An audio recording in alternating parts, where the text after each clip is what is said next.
One of the greats, that song, The Son of a Preacher Man. You're listening to BBC Radio Lincolnshire, and if you were listening to the show yesterday, you might have heard us talking to people about parking penalty notices and how they've been caught out before. I parked in there and tried to pay, but the machines weren't working. I sent a picture of a little note I'd left in my car saying, apologies, but if you call, here's the money, and I left it on my dashboard. You left the money? I left the money on the dashboard to prove that I was willing to pay on that day. The letters get quite scary. And when they're threatening to call round or send debt collectors, it's quite intimidating. And I think a lot of people do pay because they're worried. This is the notice that Euro Car Park sent to me. Entry time, 10:54, 42 seconds. Exit time, 12:55 and 37 seconds. Time in car park, 2 hours, 1 minute, Eastgate, Louth. No valid pay and display payment was purchased. My ticket states there 12:56, which is 20-something seconds. I think it is inside the timescale. It's so frustrating, and we've had so many responses about parking issues that we thought we'd get motoring disputes expert Scott Dixon, otherwise known as the complaints resolver, back on the programme. So if you've got a car park fine question for him, call us now. Scott, hello, sir. How are you? Thanks for coming back on again. Good morning. Good morning, Sarah Jane. Yeah, a pleasure. And I thought it would be useful to come back on again because of the response that you had yesterday. It went bonkers. It went bonkers. You clearly... Well, it is a subject, isn't it? Because it is a lot of money. Yesterday we were talking about electricity and gas going up, and, everybody, I think, no matter who you are scrabbling for money at the moment. And so £70, £60 fine here and there is a lot of... It's like it can be the difference between eating and not sometimes. Yeah, precisely. And there's been problems with that car park that Jessica's been looking at for years. And it feels that motorists are being deliberately set up to fail as soon as they enter car parks. And this unregulated industry is worth an estimated $1.5 billion a year. And it's estimated that one ticket is issued every 2 seconds. And you can't tell me that every motorist that has been issued with a parking charge notice has deliberately flouted the rules. No. And it's just not fair at all. No. I mean, motorists are being taken advantage of. Well, it's annoying, isn't it, as well? Because, most people are law-abiding citizens, actually. Most people do the right thing. They pay for the things that they should pay for, and they do what they're supposed to do. What annoys me as well is that they hit you with money. And so if you haven't got much money and... that's really difficult then. That's more than a punishment, I feel like, sometimes.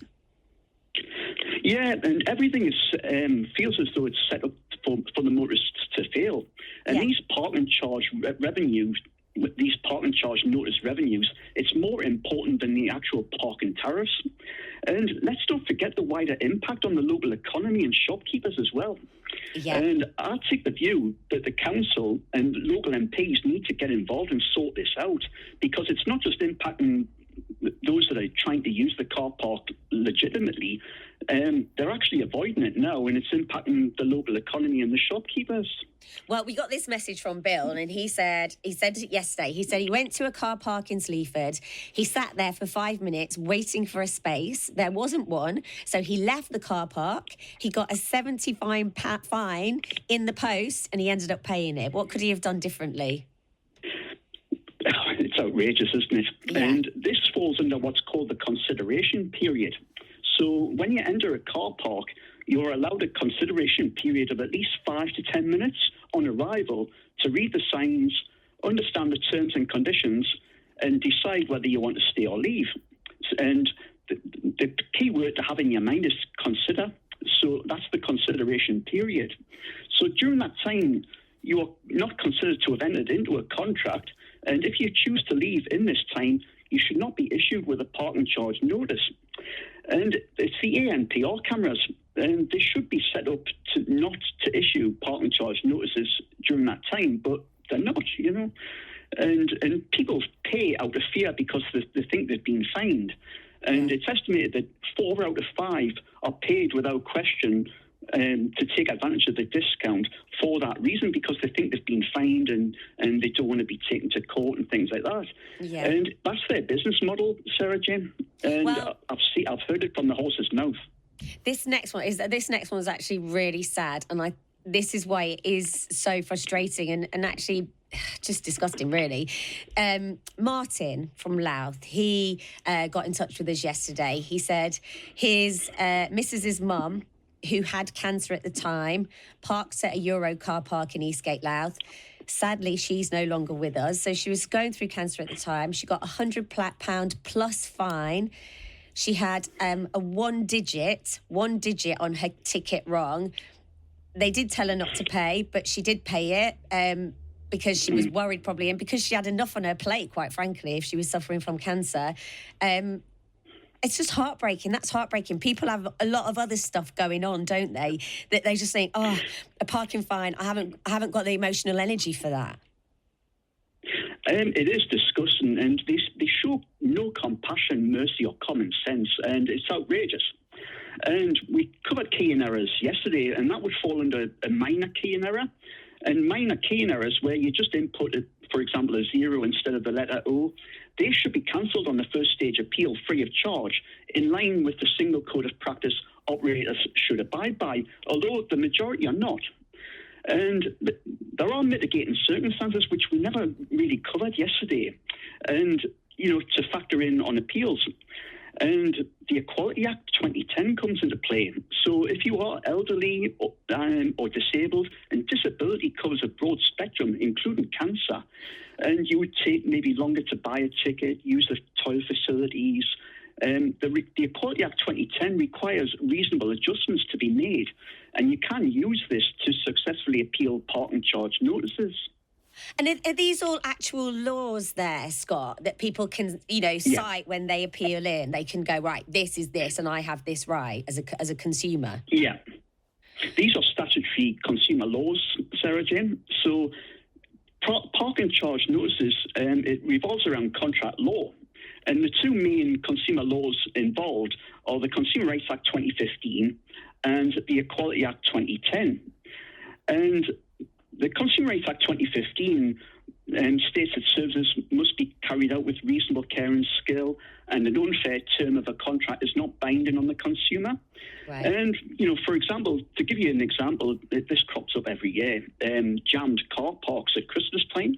Yeah. So, traffic jams and things like that. You would, in that scenario, the way to appeal it is say, the contract was frustrated by impossibility. That's the buzzword, because you were unable to get out of the car park and fulfill the contract. And this falls under the grace period. You normally have up to 10 minutes after the paid parking to exit the car park and go on your way. Yeah. But if you can't do that through circumstances like no fault of your own, the contract was frustrated by impossibility, and that's how to frame the appeal. And don't be surprised if it's rejected on the first attempt. Nobody can force you to pay these invoices apart from a court. Right. And most are just dismissed if they do go to court, and many don't even get to court if a robust defence is lodged to counter it. Right, so you just got to keep fighting. David in Walcott's just been in touch. He said he hasn't been fined, but he can't believe what he's hearing. What's the world come to? It does feel a bit like that, doesn't it? I've got this one, Warren. He said his dad, this was after I spoke to you yesterday, he said his dad, Peter, parked at a supermarket car park, and it said if you stay longer than 2 hours, it said on the notice board, just go in and see a member of staff. They did stay longer than 2 hours. They went to see a member of staff, and the member of staff just said it was nothing to do with them and that they were fined £60, and that was it. Well, what you can do if you're stonewalled by customer services in supermarkets is go onto Google and Google the supermarket name parking complaints. And many of these supermarkets have a dedicated hotline or email address where you can send in a copy of your receipt and explain what's happened, and they will cancel it if you escalate it to that route. Scott, you're brilliant. The complaints Resolver. What's your website again so people can go to the website if they've got a problem, they can look at all this? I take it all the legislation and stuff is on your website. Yeah, there's plenty of content on my website. It's all the W's, thecomplaintsresolver.co.uk, and I have plenty of templates you can download as well, which covers various scenarios, which I often see. And what I would say is just don't be intimidated and pay out of fear, because that's their business model. And you can safely ignore third-party debt collector letters demanding £170, because the £70, that's what's known as the debt recovery fee, and the £100 goes to the parking operator. But third-party debt collectors have no powers whatsoever to enforce alleged debts owed to parking firms.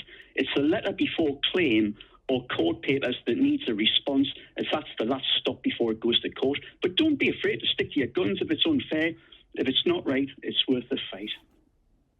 Scott, you are the absolute dream. The complaints resolver. Thank you so much for chatting to us again. A pleasure, Sarah Jane. Thank you for having me on. You're a legend. Thank you.